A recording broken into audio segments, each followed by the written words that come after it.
Los terribles sucesos del 11 de septiembre demostraron cómo todo un mundo puede sumirse profundamente en la recesión.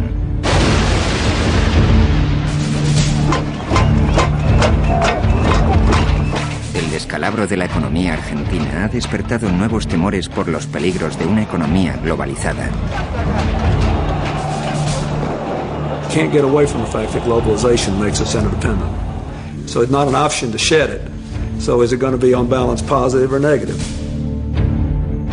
Esta es la historia del nacimiento de la nueva economía global. Durante buena parte del siglo XX, se culpó el mercantilismo de los males de la inflación, la recesión, la depresión y el desempleo generalizado. Por consiguiente, los gobiernos de todo el mundo tendieron a poner freno a las fuerzas de mercado y a tomar las riendas de su economía. Los pioneros en busca de un nuevo rumbo fueron Ronald Reagan en los Estados Unidos y Margaret Thatcher en el Reino Unido. En los años 80 los mercados se liberalizaron. Las industrias estatales se privatizaron. Fue el comienzo de una revolución mundial. A finales del siglo XX se produjo una revolución capitalista. La economía de mercado, el sistema capitalista, se convirtió en el único sistema posible en la mayor parte del planeta. El mundo cambió de opinión. En la Unión Soviética y sus satélites. En los emergentes mercados asiáticos. Y en las economías predominantemente estatalizadas de Latinoamérica, multitud de gobiernos de todos los continentes dejaron a un lado el dirigismo y abrazaron la economía de mercado. La revolución mercantilista nos ha llevado a una nueva economía global que entusiasma a unos y aterroriza a otros. Esta resolución resultó ser desgarradora. En este capítulo continúa la agonía de la reforma, segunda parte.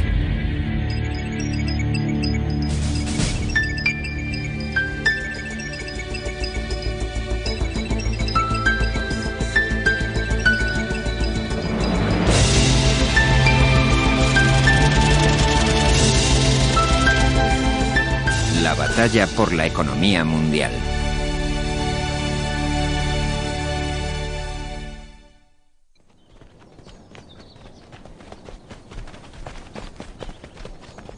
A sus 29 años, el economista Jeff Sachs se convirtió en uno de los profesores numerarios más jóvenes de la historia de Harvard. En 1985, algunos antiguos alumnos me escribieron preguntándome si estaría dispuesto a reunirme con un grupo de visitantes bolivianos. Los bolivianos habían acudido a Harvard para participar en un seminario acerca de la hiperinflación que asolaba a su país. Yo estaba absolutamente fascinado. Hice algunas observaciones. De repente alguien me espetó desde el fondo de la sala: si sabe lo que hay que hacer, véngase a La Paz.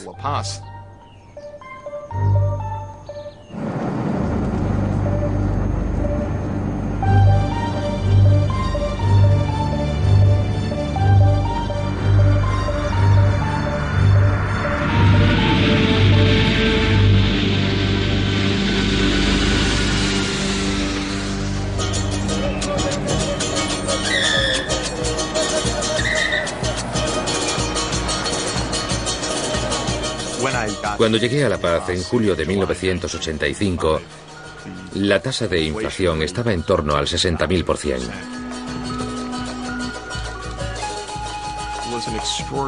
Se trataba de un fenómeno extraordinario y terrorífico.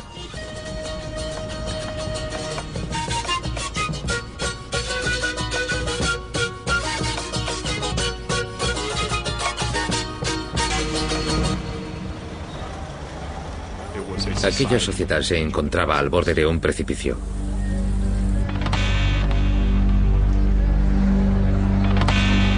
Los políticos bolivianos estaban paralizados.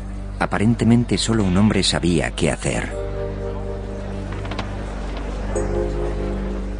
Conocí a un hombre durante un cóctel en una sesión de trabajo vespertina. No lo conocía de nada. Me presenté.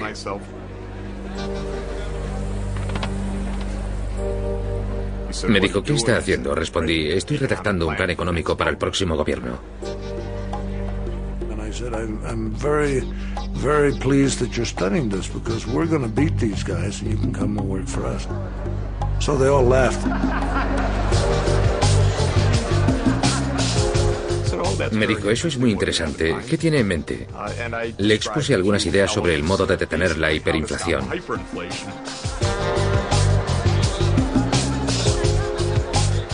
Y replicó, no, debe ir mucho más allá, no lo ha comprendido. Es preciso algo más. Se está quedando en la superficie. Este país necesita una revisión general. Debemos salir del caos en que estamos inmersos. No estaba seguro de si me estaba provocando, si bromeaba, si estaba sobrio, si sabía lo que decía. Y resultó ser Goni, Gonzalo Sánchez de Losada. Un genio.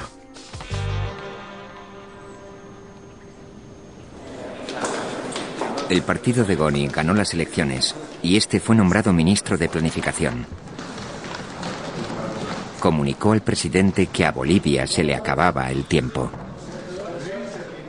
Le dijimos, dispone de 90 días antes de que la inflación de Bolivia llegue a ser la más alta de la historia universal. De modo que nos respondió, adelante, tienen 20 días, pónganse manos a la obra.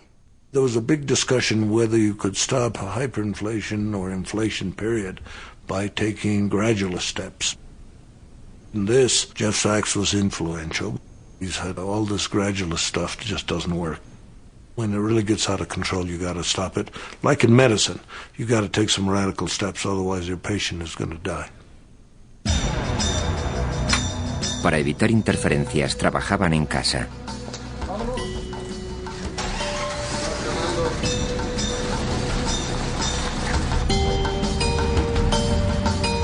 Cada pocos días, Goni informaba al presidente.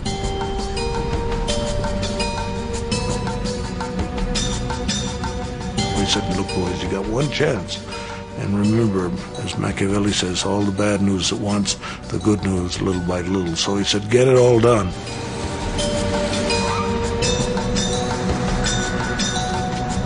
Shock therapy is get it over, get it done. Stop hyperinflation, and then start rebuilding your economy so you achieve growth. En agosto de 1985, Goni hizo público su programa Terapia de Choque. Supuso una sorpresa para todo el mundo. Tenía credibilidad, causó sensación. La terapia de choque certificó la muerte de la teoría de la dependencia. Se cortó de raíz el gasto público, se abolió el control de precios, se eliminaron los aranceles sobre la importación, se cuadraron los presupuestos generales del Estado. No hicimos uso de sofisticadas teorías económicas para combatir la inflación. Simplemente adoptamos medidas sencillas. Por ejemplo, de ahora en adelante, el Estado solo gastará tanto como ingrese. Si obtiene un peso, gasta un peso. Si obtiene 2 pesos, gasta 2 pesos. Si no tenemos nada, no gastamos. Nada de pedir prestado al Banco Central, de modo que éste no tenga que emitir moneda. La terapia de choque hizo dispararse el precio de los bienes y servicios esenciales, transporte, alimentos, combustible. Hasta entonces se tenía la creencia de que solamente bajo una dictadura militar como la chilena se podían adoptar medidas tan radicales sin desgarrar al país. Por más que Bolivia sea un país pequeño, tuvo una gran influencia en la puesta en marcha de la reforma económica en toda Latinoamérica. En Brasil, un profesor que de hecho predicaba la teoría de la dependencia, desarrolló un plan de reconversión económica muy similar a la terapia de choque. Argentina padecía una inflación del 20.000% y el nuevo presidente dijo, esta película ya la hemos visto. Es posible tomar medidas en pro del mercado bajo un gobierno democrático. Y aquí, en Argentina, lo demostramos. Por toda Latinoamérica, los gobiernos empezaron a prestar atención.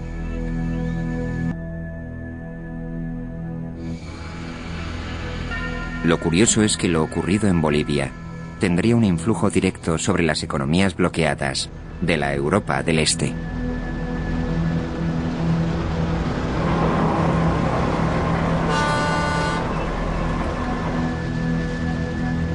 Se puso en contacto conmigo un funcionario del gobierno polaco que había observado las reformas económicas de Bolivia y después mi trabajo en Argentina y Brasil. Finalmente me pidió que fuese a Polonia para ayudar.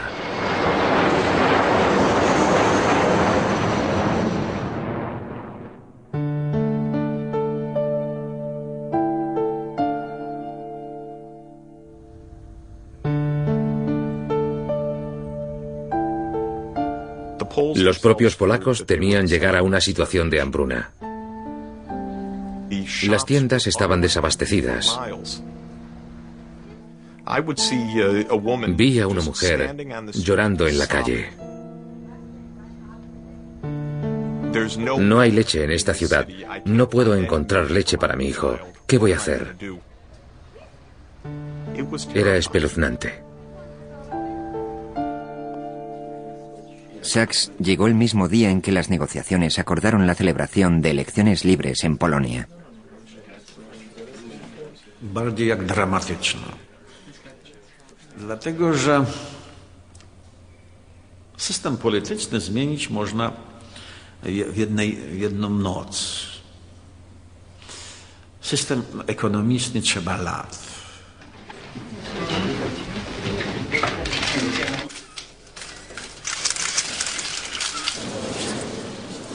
Cada vez que en Europa Oriental se desafiaba al poderío soviético, la respuesta era muy clara.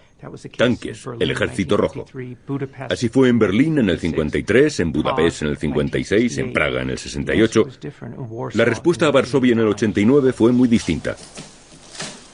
Solidaridad obtuvo el 99% de los escaños. El secretario general del Partido Comunista Polaco llamó a Moscú pidiéndole instrucciones.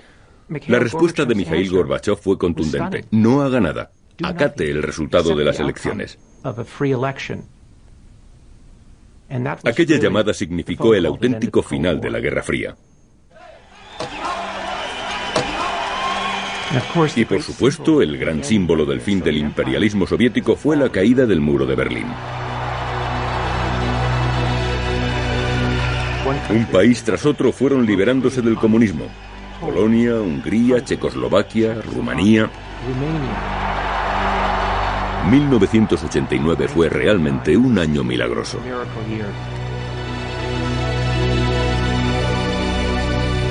Polonia ya era libre.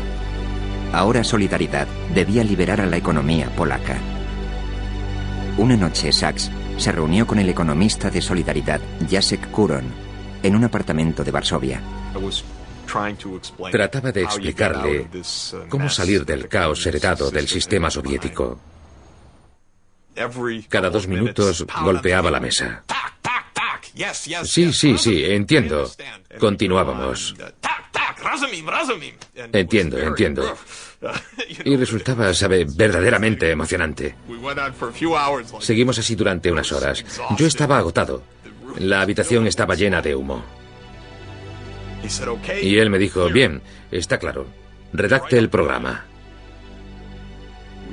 Nos pusimos de pie y le dije, será un gran honor para mí. Les enviaré algo en cuanto me sea posible.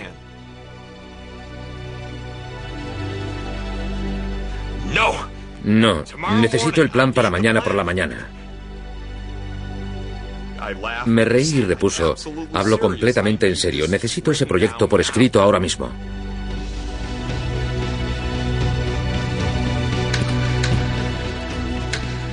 Aquella misma noche redactamos el programa y lo entregamos por la mañana.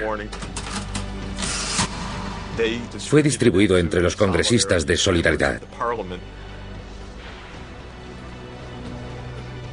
Al igual que Sachs, el nuevo ministro de Economía de Solidaridad, Leszek Balcerowicz, opinaba que la transición debía ser rápida y a gran escala.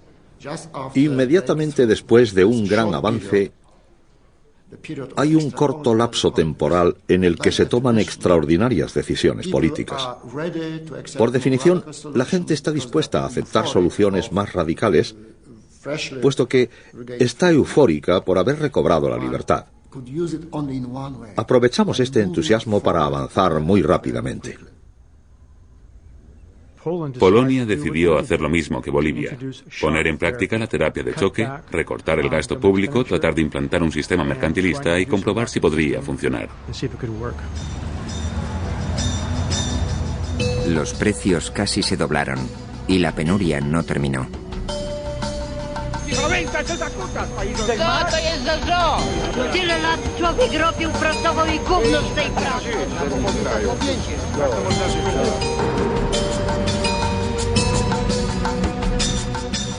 Balcerowicz no podía hacer más que morderse las uñas y confiar en que la ley de la oferta y la demanda se pusiera en marcha.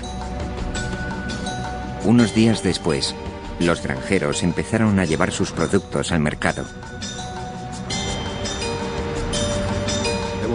Estaba paseando y fijándome en los precios de las tiendas, en el precio de los huevos. Sus asesores le habían aconsejado que se fijase especialmente en el precio de los huevos. Si salían huevos al mercado, si su precio bajaba, podía ser que el mercado estuviese funcionando.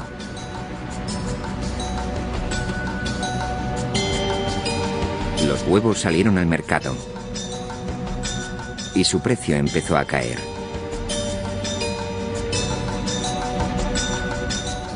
Y recuerdo aquel día memorable en que el precio de los huevos bajó. Aquel era uno de los síntomas de que el programa de estabilización surtía efecto. Sin embargo, el Estado que se pretendía reformar poseía industrias pesadas que constituirían un reto mucho mayor. Una vez que Polonia se vio libre, tuve que encarar el problema de las privatizaciones. La gran complicación fueron las viejas factorías legadas por el sistema comunista, y se provocaron desgarradores problemas de desempleo tratando de hacerlas eficaces y mantener su funcionamiento. Esto provocó mucho dolor.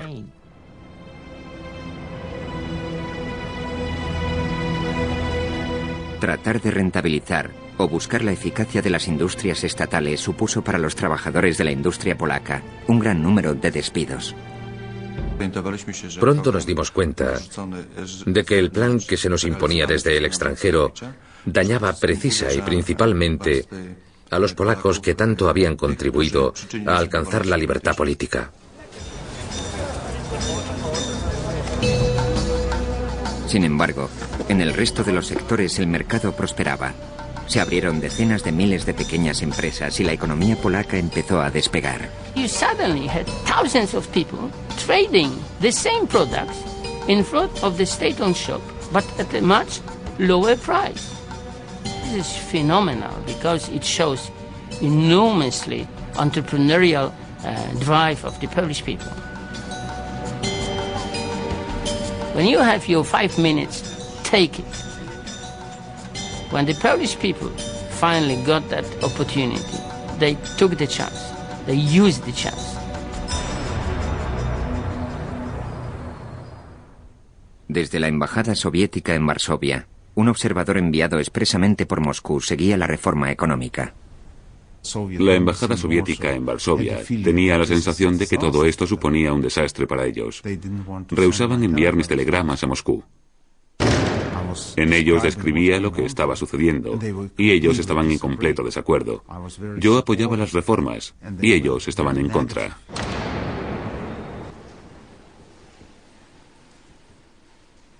Yo enviaba los análisis a Gorbachev. Balcerowicz hace lo que debe por Polonia, eso es lo que yo decía. Gorbachev pidió a Jablinski que elaborase un plan de transformación económica radical.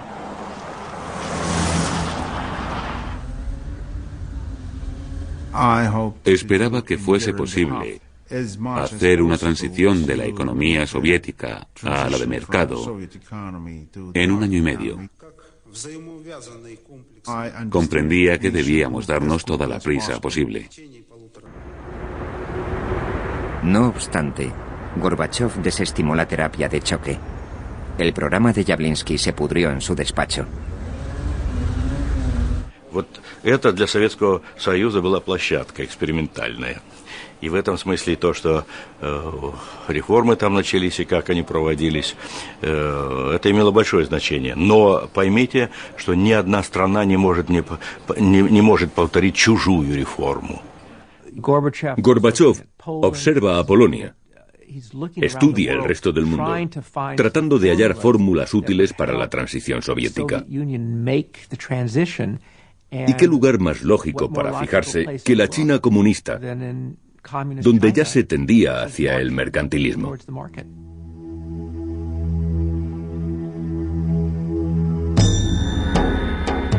En 1989, el año de la caída del muro de Berlín, Gorbachov visitó Pekín.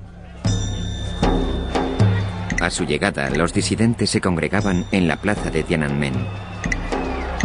También en China, el dominio comunista parecía incierto. Sin embargo, Gorbachov comprobó que la economía china se estaba transformando bajo el liderazgo de Deng Xiaoping. Deng Xiaoping era un comunista de la vieja guardia. Había pertenecido al círculo de Mao Zedong, pero cayó en desgracia. Y se pasó el tiempo que estuvo bajo arresto domiciliario paseando por el patio y pensando en qué había fallado. ¿Por qué el sueño comunista se había convertido en una pesadilla económica? Cuando regresó al poder se dijo, tengo dos opciones, distribuir la pobreza o bien distribuir la riqueza. Deng Xiaoping estaba impresionado por el éxito de las economías del sudeste asiático, en las cuales destacaban los chinos de ultramar. Tuvieron la suerte de que a la muerte de Mao, Deng Xiaoping inició la apertura de China. Hubo de enfrentarse a los conservadores, los comunistas ortodoxos, a quienes aterraba que esto significase el desmantelamiento del Estado socialista que habían forjado. Deng Xiaoping replicó, no os preocupéis, no vamos en pos del capitalismo, sino del socialismo con características chinas. Bajo el gobierno de Gorbachov se sostuvo un intenso debate sobre si la transición china hacia la economía de mercado era válida para Rusia. El KGB dijo, ¿por qué no imitamos a China? Conservar el control político al tiempo que iniciamos una cierta apertura. Mantendremos nuestro poder político y las empresas estatales, pero la economía crecerá. Eso es lo que había hecho China. Los sucesos de la plaza de Tiananmen demostraron hasta qué punto el Partido Comunista Chino se aferraba al poder. Deng Xiaoping pensaba que debía haber una reestructuración previa a la apertura. La glasnost, la transparencia, la libertad y demás tendrían que esperar. Lo primero era la reestructuración, y además se realizaría conforme al viejo sistema, por medio de directrices estatales, para que nadie pudiese oponerse. Deng comprendía que el sistema se vendría abajo si levantaba la mano sin imponer un control. Salvó al país de sufrir una implosión como la de la URSS. Mucha gente dice, ¿por qué Gorbachov no aplicó el sistema chino? Sin entender que es precisamente lo que intentó durante 4 años. No comprenden que la rusa era una economía urbana e industrializada en su 80%, a diferencia de China, cuya economía y población eran rurales en un 80%. En Rusia, el sector privado era tan solo del 1%, insignificante, así que sí se podían poner en marcha unos cuantos restaurantes, pero no se podía llegar al quid del problema sin hacer algo con respecto al núcleo industrial del sistema, de modo que la solución no era sencilla, no podían proceder paso a paso como en China. La reconversión económica de Gorbachov se quedó empantanada. Comenzó demasiado tarde y sus reformas fueron demasiado tímidas. Jamás llegó a hacer nada con respecto a las bases de la economía planificada.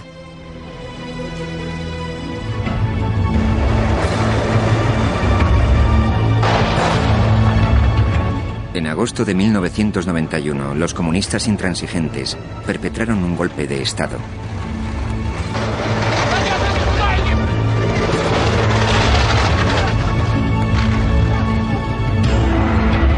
Boris Yeltsin se convirtió en el adalid de la resistencia democrática.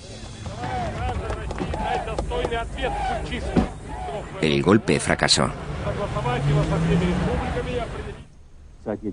Gorbachov sobrevivió a la conjura, pero su prestigio quedó menoscabado. La Unión Soviética tenía los días contados. A finales de diciembre de 1991, Mikhail Gorbachov compareció en la televisión soviética. Comunicó a los telespectadores que la Unión Soviética dejaría de existir legalmente en solo unos días. Tras 7 décadas, la URSS se había extinguido, había muerto, se había desvanecido.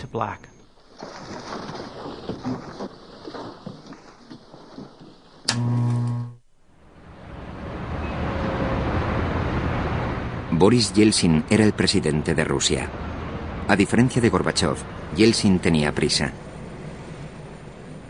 Escogió al joven reformista Yegor Gaidar para guiar a Rusia hacia la economía de libre mercado.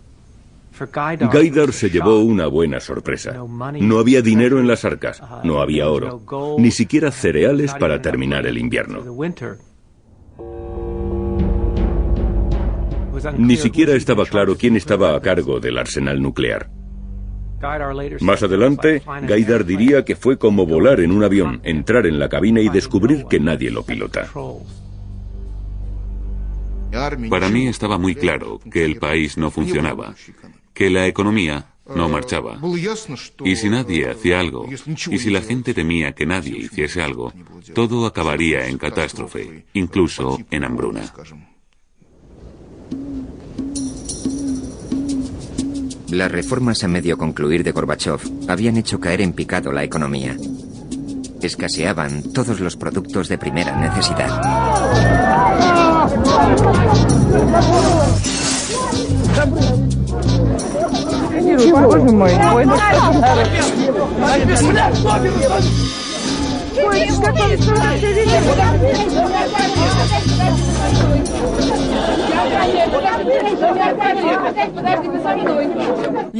Todos los días había que hacer cola para conseguir algo. Azúcar, cerillas, sal. La situación era desesperada. La coyuntura económica era absolutamente desastrosa. La inflación subía en un 20% mensualmente. Las tiendas estaban desabastecidas. Los precios se disparaban. La vida cotidiana era una lucha por la supervivencia. Gaidar debía darse prisa. Gaidar ahora estaba al frente de la economía rusa y solo tenía 35 años. Reunió un equipo de jóvenes reformadores, entre ellos el disidente de 36 años, Anatoly Chubais. Los comunistas de la línea dura los llamaban los chiquillos de los calzoncillos rosa. Jeffrey Sachs, de 36 años, fue requerido como asesor de la reforma económica.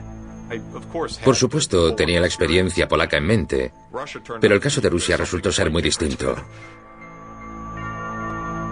La Duma, el Parlamento, estaba controlada por los comunistas y otros partidos contrarios a la reforma. Gaidar recibió notables ataques políticos desde el primer momento. 7 días después del comienzo de la reestructuración, la presidencia de la Duma exigía la dimisión del gobierno en pleno, por ejemplo.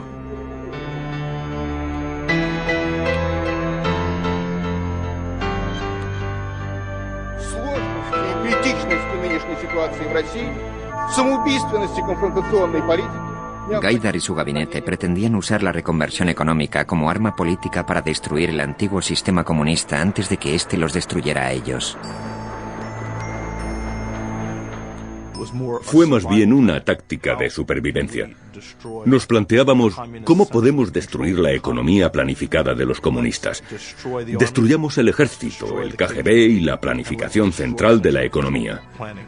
Y no cómo podemos crear una economía.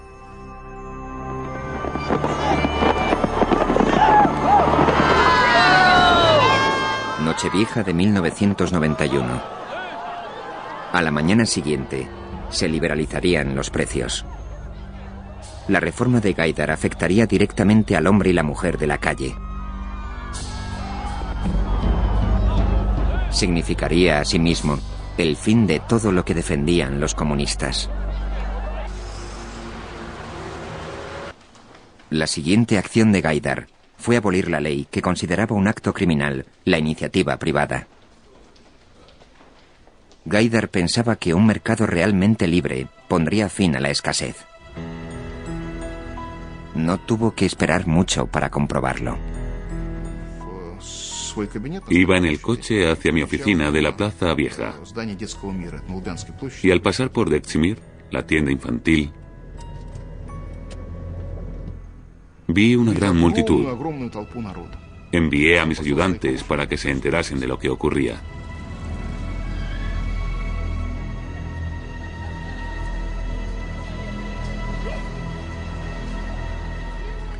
Y vieron a cientos de personas con productos diversos. Llevaban copias del decreto de libertad de comercio y trataban de comprar y vender sus mercancías. Aquello me hizo darme cuenta de que en 75 años no había sido posible erradicar su espíritu emprendedor. Aquel fue uno de los momentos fundamentales.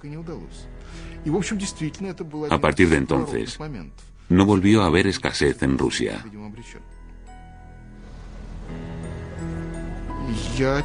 Tuve la sensación de que íbamos por el buen camino y de que las fuerzas de mercado funcionaban, incluso en una economía tan torturada. Quizá el mercado hubiese revivido, pero para el ruso medio la reforma significó un alza de los precios. Fui corriendo a unos grandes almacenes para ver las caras de los moscovitas, para ver si se rebelaban ante la escalada de los precios. Gaidar había estimado una subida del 100%. Se incrementaron en un 1200%.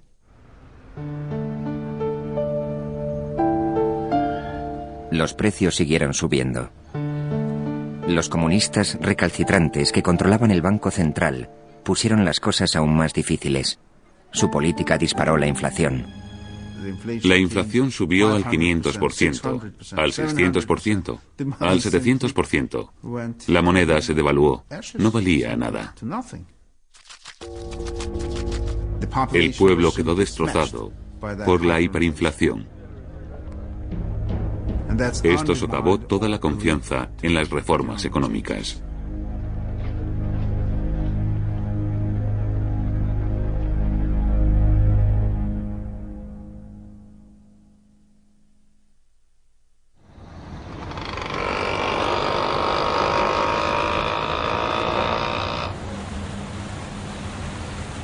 El colapso de la Unión Soviética se hizo sentir en todo el mundo. Para la India, significó la destrucción de su modelo económico. El ideal de la planificación central se hizo añicos. Aquello hizo evidente que la economía dirigida no era tan estable como pensábamos. Por consiguiente, el derrumbe de la Unión Soviética fue uno de los factores que más influyeron en la reforma económica de nuestro país, así como en la de otros países. Planificada por los burócratas y aislada del comercio internacional, la economía hindú estaba estancada, era ineficaz y estaba endeudada. En 1991, la India se enfrentó cara a cara con la bancarrota. Nos estábamos endeudando enormemente. Tuvimos que hipotecar nuestras reservas de oro. La tasa de crecimiento había llegado prácticamente a cero. Todo esto unido a nuestra enorme crisis. En mitad de la recesión, el economista Manmohan Singh recibió una llamada urgente del nuevo primer ministro. Lo nombraban ministro de Economía. Le dije que estábamos al borde del colapso. Nuestra reserva de divisas, cuando la inspeccioné, era de apenas $1.000 millones, el equivalente a las importaciones de 2 semanas. El planteamiento era sencillo. Estábamos sumidos en una crisis sin precedentes. Había llegado el momento de hacer proyectos a gran escala. Provocando la repulsa de su propio partido, el primer ministro dio vía libre a la reforma mercantilista. Las bases del partido estaban sencillamente desconcertadas. Se resistían a las transformaciones que propugnábamos. Sin embargo, les hicimos comprender la dura realidad. A no ser que se efectuasen los cambios, la economía quebraría. El imperio de los permisos desapareció, se redujo el control estatal, se recortaron los subsidios públicos, se rebajaron los aranceles y las trabas para el comercio exterior y se eliminaron las ordenanzas reguladoras. Descargamos al pueblo hindú del peso del Estado, especialmente a los empresarios. Estimulamos la competencia para dar rienda suelta a los espíritus innovadores que siempre ha habido en la India. La economía dio un vuelco mucho mayor y mucho antes de lo que esperaba. La industria hindú experimentó un gran auge. Se creó una cantidad de puestos de trabajo sin precedentes. Fuimos capaces de controlar la inflación y la economía crecía a una media del 7% anual, de modo que nuestros detractores tuvieron que callar.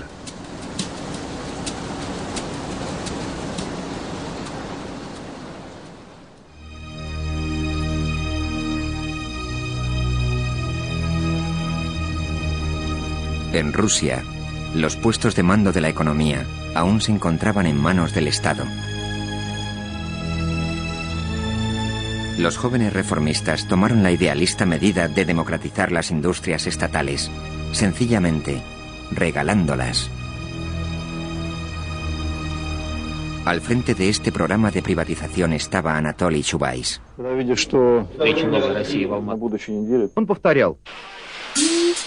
El monopolio comunista de los últimos 70 años estaba a punto de desaparecer. La ciudadanía rusa recibía cupones canjeables por acciones de las empresas privatizadas. We need millions of property owners, and not just a few millionaires.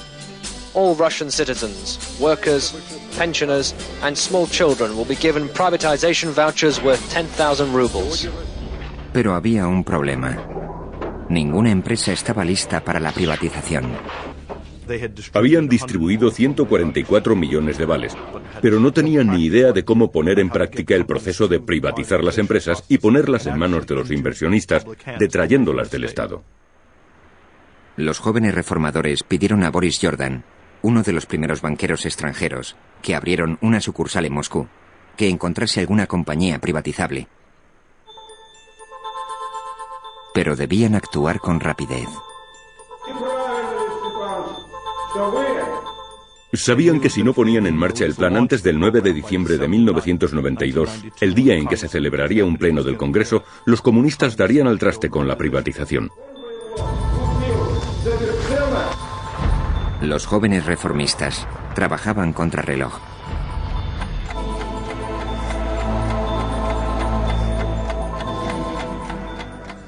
Resultó muy difícil. Sin privatización no habría economía de mercado. Restringieron los límites de la búsqueda a las empresas cercanas a Moscú. No era precisamente lo que Lenin habría llamado los puestos de mando, pero la fábrica de galletas bolchevique elaboraba los dulces de mayor consumo en Rusia. Tuvimos que, yo no diría sobornarlos, tuvimos que incentivarlos. Entregamos a los administradores y a los trabajadores el 50% de las acciones de sus fábricas. El resto de las participaciones se vendería en los mercados públicos por medio de los vales. La primera subasta pública oficial de una compañía estatal rusa se celebró el 8 de diciembre de 1992.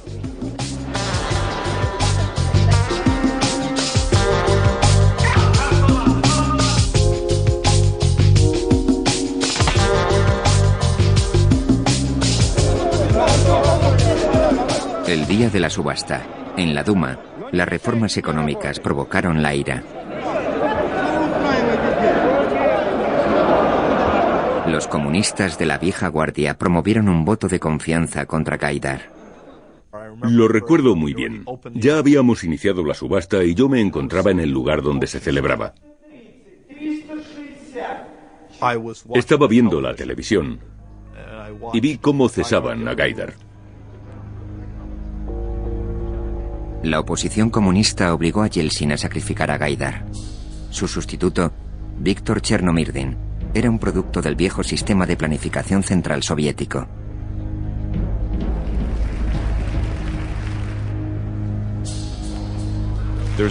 No cabe duda alguna de que tras el cese de Gaidar a finales de 1992, el nivel de corrupción creció tremendamente.